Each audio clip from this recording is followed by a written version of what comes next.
Okay, so I'm going to go over the lesson for November 16th with you today. So hopefully you've already done your bell ringer. So number one, the answer would be C. And then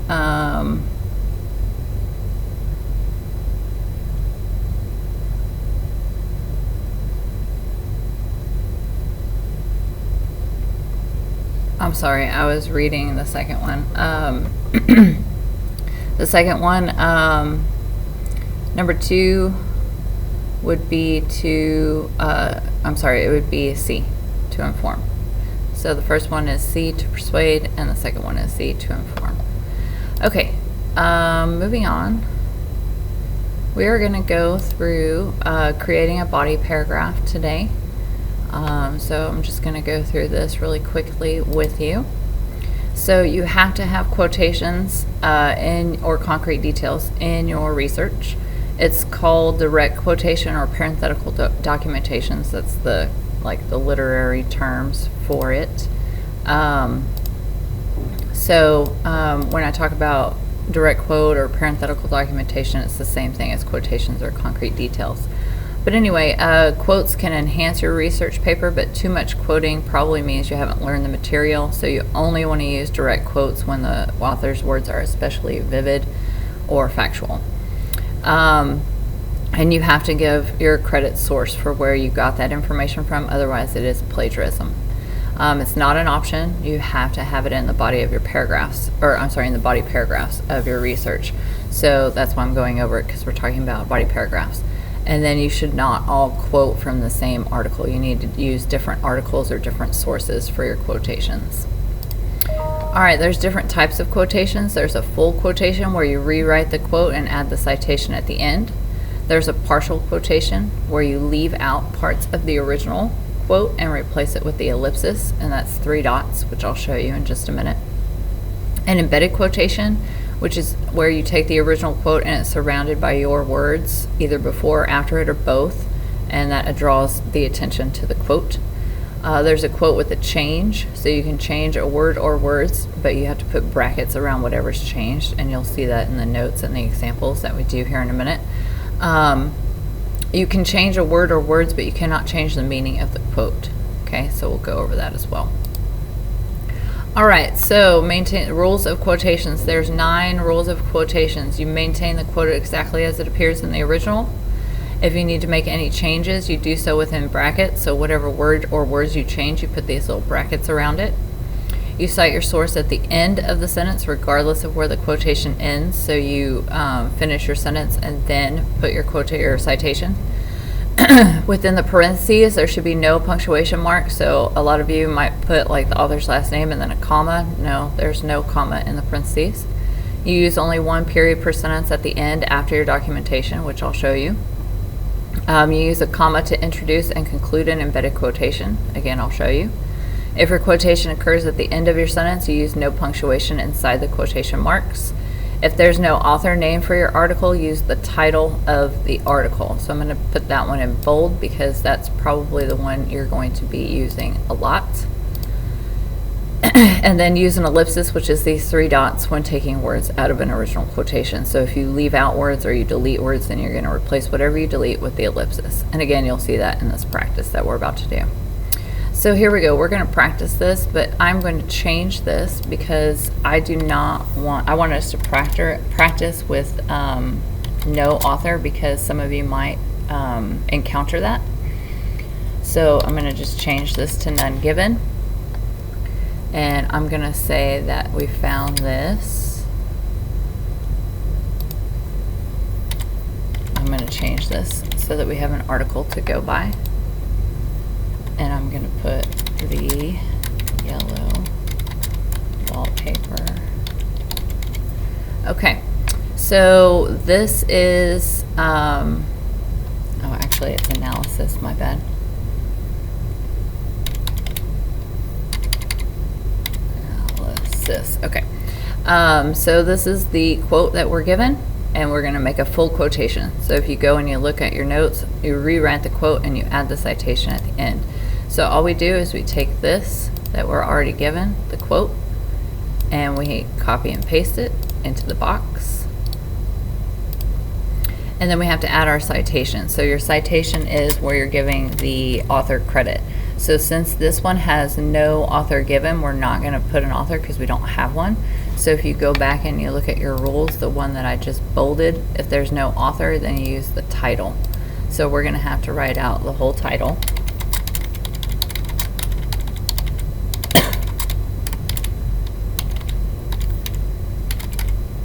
And then we put a parentheses and a period at the end. Now, we are not putting the page number because we don't have a page number, but you'll see again on the next example how you would do that with a page number and with an author. But this is how you would do it if there's no author given. Now, this citation at the end would be the same regardless of what type of quotation you're using if you have no author. So it doesn't matter if it's a full, like let me show you. It doesn't matter if it's a full, partial, embedded, or a quotation with a change. Any of these can still have this citation at the end. So if you're using an article where there's no author given, then you would use the title of the article for your citation regardless of what kind of quotation you're making. Okay, so this is our second one. So we're going to leave this one alone and actually use it with the author and the page number that we're given. So partial quotation, if you look at your notes, a partial quotation is where you leave out parts of the original quote and replace it with the ellipsis. So I'm going to just take this and I'm going to copy and paste it.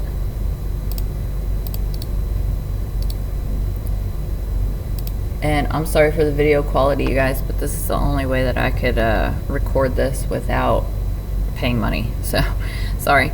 Okay, so we're going to say, we're going to delete some of these words. So we're going to put, now we can't change the meaning of the quote. So we're just going to delete this. And notice I deleted more than one word, but I'm still just putting in one ellipsis for the words that I did delete.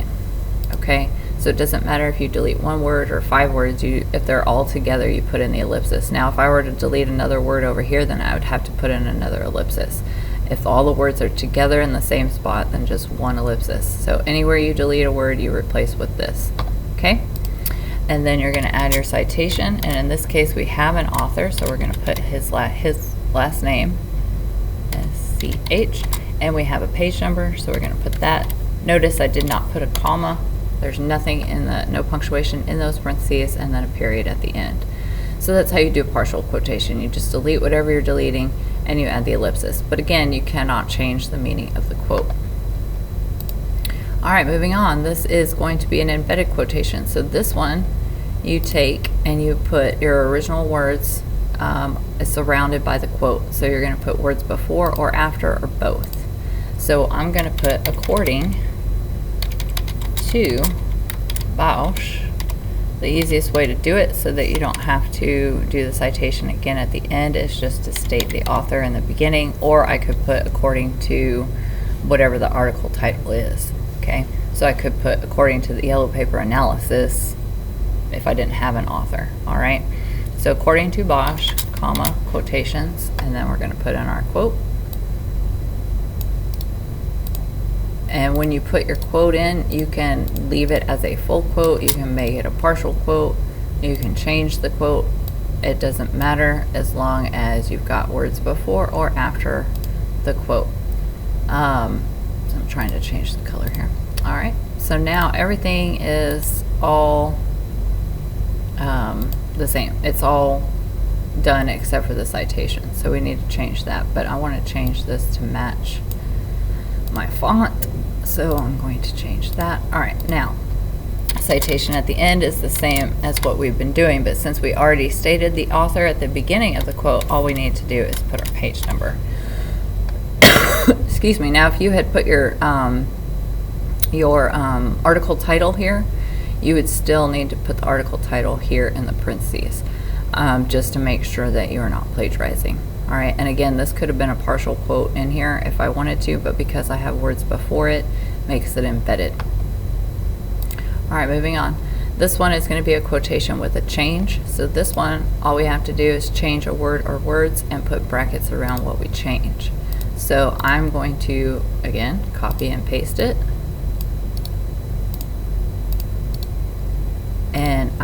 going to change this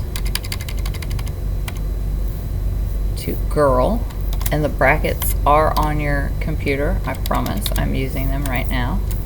So they are right below the backspace, I'm sorry, right below like the plus equal sign is where your brackets are. So after the birth of her girl, she went into a deep drawn depression. So I didn't change the meaning of the quote, so I don't want to put after the birth of her son because that would change the meaning of the quote. And again, I'm going to put my citation at the end with parentheses and a period. So again, you can change the, you could have changed deep drawn to long or severe, but you do not want to change the meaning of the quote. But if you want to change a word to make it flow better with your commentary, then you can do that as well. Okay, so that's everything to do with quotations. So now your body paragraph is going to follow this order. You're going to have a topic sentence. Now we've done this before. It was at the closer to the beginning of the year, so this should be a refresher for you. But you're going to have the colors. So you have to have the colors in your writing and in your project. So you might as well just start using the colors when you start typing. But your topic sentence, which is going to express the main idea of the paragraph and relates to your thesis. Your concrete details, which are your quotes. Your commentaries, which are your explanations of the quotes. And then you're going to repeat that again because you have to have 2 concrete details and 2 commentaries for each body paragraph. And then you're going to have a concluding sentence which ties everything up. Okay, wraps everything up. Now this is for each body paragraph, and you have to have 3 body paragraphs. So you're going to repeat this process 3 times. All right, here's my example. Here's my thesis statement. My thesis statement was Michael Jackson made a positive effect on society because he donated money to several charities, he influenced music, and he made his mark in the world of dance. So I'm going to create my first body paragraph using my first reason that I listed in my thesis statement. So I'm going to only talk about the first thing right here, how he donated money to different charities. And then my second paragraph would be about my second reason of my thesis, and my third would be about my third reason of my thesis. So you have to follow the order of your thesis statement. So here's my example. I'm not going to read every single one of these because you can read it on your own, but you would fill in your topic sentence, your concrete detail, your commentary, and another concrete detail, another commentary, and then your concluding sentence. Just remember that these greens are explaining the red above it. So you put your quote with your citation. Notice my citation here at the end, which I just went over. And then you're going to explain that quote. Why is that quote important? What is it showing? Why did you include that in your research? And then you pick another quote and you do the same thing. Notice the citation at the end, and I did not use the same source because they're 2 different authors, so I used different sources to show my point. Again, you don't want all of your quotes coming from the same source. But again, you just comment on this quote. You give your opinion on this quote as to why that's important. Now, you lay it out in this format first, and yes, you do have to fill this out first. And then you take it and you turn it into a paragraph. Again, you have to have the colors and you have to have your citations. So make sure everything is color coded in the correct color in your paragraph. Also, make sure you indent. If you don't know how to indent, all you do is when you start typing, hit the tab button and then start typing. So you only hit tab once and then you start typing. For right now, I want these to be single spaced. So you will go up here to format and you'll do line spacing, and then you'll make sure it says single. Okay. All right, let's move on. So now it's going to be your turn. You are going to create your body paragraphs in the following slides. Remember to indent, and you just hit the tab button before you start typing your first sentence to be able to indent. But you're going to be filling in all of this information for your research. So you're going to fill it in for your first, notice it says first topic of your thesis. So whatever you have listed first of your thesis is going to be this first body paragraph. So if you're talking about whatever it is of your thesis, the first thing that you talked about in your 3 reasons will be filled out for here, okay? And then you'll combine it all into one paragraph, just like I did here. So you'll fill it out on here, and then basically you can just copy and paste each sentence into here, but making it into a paragraph with that indent, okay? And then you just repeat the process for the second of your 3rd topics. So you're going to go on to your second topic, and you're going to do the same thing, create the paragraph, Then you go to your third topic, fill this in, and then create your paragraph. Okay, so when you're done with all of this, you should have slides 18 through 23 filled out completely. All right, and then it's just a matter of taking these paragraphs that you've created and putting them on your slides for your project. And I went through how to set up slide 1 and 2 in case you didn't do it last week. And then I'm also showing you how to set up slides 3 through 5, which is what you're supposed to be doing today. So if you do the assignment today, it's just a matter of taking it, copying and pasting it into your actual research project that you should have started last week, like the actual slide presentation. If you didn't start it next week, then these 2 slides will show you how to set that up. And then your assignment for today is upload your completed slides, all of them, 1 through 5, of your research project to Google Classroom by Thursday. You have until Thursday to finish this. So you're starting it today, and then you're going to work on it tomorrow after the CFA, and Wednesday after the CFA, and Thursday you're going to be able to work on it, and then it will be due on Thursday at 11:59. I didn't put that in here, so I should probably add that. 11:59 p.m. Thursday.